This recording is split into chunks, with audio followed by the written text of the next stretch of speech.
Si tu aimes mes vidéos, abonne-toi et clique sur la clochette pour ne pas rater les prochains épisodes.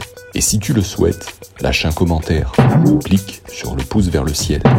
C'est positif pour le référencement de ma chaîne. Salut à toi mon très cher japonisant, konnichiwa. Bon, j'espère que tu vas bien. Ici, c'était un peu la canicule, je pense que de ton côté aussi. Au Japon, c'était très pénible cet été. Également, il y a eu beaucoup de choses. Bon, moi, j'ai pas trop fait de vidéos ces derniers temps. Donc excuse-moi, mais voilà, aujourd'hui je me rattrape et c'est une vidéo assez importante sur comment apprendre le japonais, quelle méthode pour apprendre le japonais. Alors si ça t'intéresse, si tu as des difficultés, si tu es sur le point de te mettre au japonais mais tu sais pas encore trop, alors écoute bien parce que cette vidéo elle est faite pour toi et c'est juste après le générique.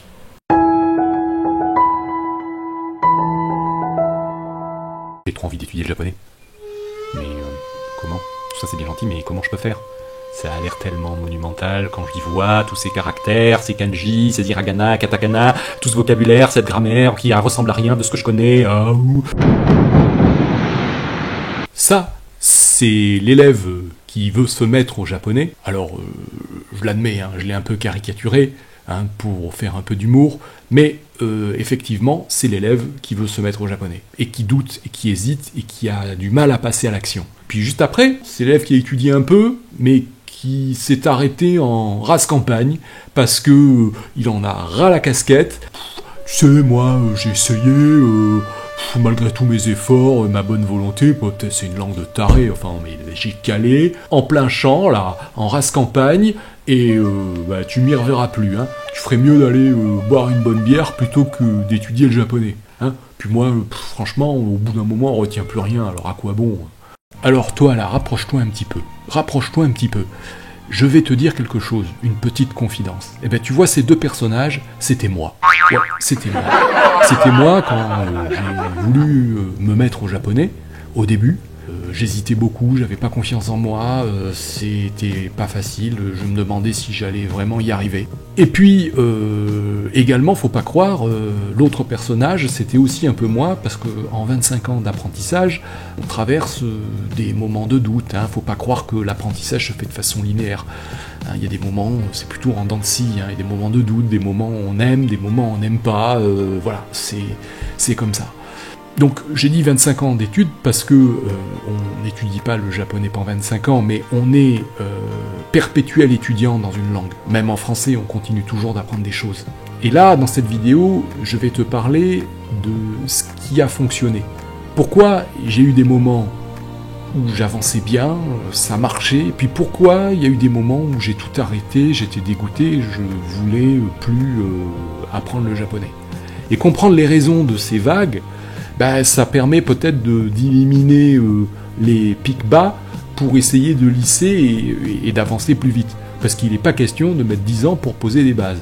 Chez moi, les bases, ça se pose, quand je dis les bases, c'est si on veut un repère, JLPT c'est N5, N4, c'est entre 1 an et 2 ans et demi maximum.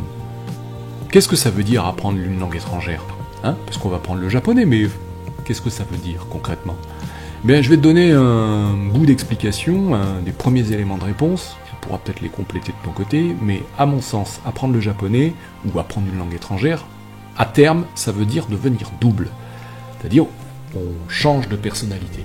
Ouais. Je parle français, là, j'ai une certaine personnalité, une façon d'être, c'est Pascal, français. Et puis, je passe en japonais. Sumimasen, chotto kite itadakemasen deshou ka? Et vous voyez, ma gestuelle est plus du tout la même. Je suis plus le même personnage. Cette double personnalité, elle est nécessaire à un certain niveau, et au final, on se rend bien compte que se comporter en japonais au Japon, c'est primordial pour interagir avec les gens, mais si vous vous comportez comme ça en langue française, et en France, ça va pas passer du tout. Et donc là, vous devez basculer de nouveau sur votre personnage français. Donc, c'est bien ce que je dis, c'est qu'intérieurement, apprendre une langue étrangère, ça veut dire apprendre à devenir double. Il ne s'agit pas simplement d'apprendre des mots, ou des kanji, ou du vocabulaire, ou des points de grammaire, de façon éparse. Il faut mettre en place un environnement avec différentes choses, différents aspects pédagogiques qui vont entrer en synergie les uns les autres pour créer cet apprentissage et faire naître chez toi ce personnage que tu as envie de voir naître, puisque tu veux te mettre au japonais. Alors, la question que tu te poses, c'est qu'est-ce qu'il faut pour ne pas décrocher, et qu'est-ce qu'il faut pour que ça marche? Eh bien, c'est une méthode de langue. Vous allez avoir des textes de vie pratique, ou pour les niveaux plus avancés de civilisation, des textes, donc ce sont des leçons qui ont un objectif concret, soit de vie pratique, soit de culture G sur le pays, où vous verrez d'abord du vocabulaire associé au thème préparé, vous y verrez des points de grammaire, vous y verrez également des séances d'écriture sur les caractères étudiés dans les textes, et évidemment, donc, on fait la boucle avec le vocabulaire. Ça, c'est un premier cercle. Le deuxième cercle, c'est que vous allez avoir également le vecteur de l'oreille, c'est-à-dire l'écoute du texte, la compréhension auditive des textes. C'est hyper important. Là, les compétences à développer, c'est de savoir faire le silence. Ensuite, vous avez la lecture du texte et les exercices oraux. C'est-à-dire que vous allez devoir retranscrire à l'oral les textes, savoir les lire à haute voix. Vous développerez progressivement le rendu oral en japonais. Ensuite, il y a l'écriture du texte. Et là, en général, on vous demande de copier simplement le texte plusieurs fois. Et là, vous allez apprendre à faire des rendus écrits en japonais. Et au final, en tout cas moi, dans mes cours, je reprends ces schémas-là de fonctionnement, mais également, je propose des traductions de texte où je demande à l'élève de me faire une traduction du texte pour voir s'il a une compréhension réelle, fine et profonde du texte en japonais. Ça demande également d'avoir des qualités rédactionnelles en français, et ça, je veille énormément à ce point-là. Et tout fonctionne de façon circulaire. Le point 1, le point 2, le point 3, le point 4, le point 5, le point 6, le point 7, et on y va. Et quand on a fini, eh bien on passe au texte suivant. Et l'apprentissage du japonais et son évolution se fait en spirale, de cette façon-là, en travaillant tous les points que j'ai évoqués, grammaire, vocabulaire, écriture, texte, écoute, etc., traduction. Sur j'apprendslejaponais.com, j'utilise cette méthode, j'utilise des ouvrages japonais pour enseigner le japonais, et j'ai mis en place tout ce système.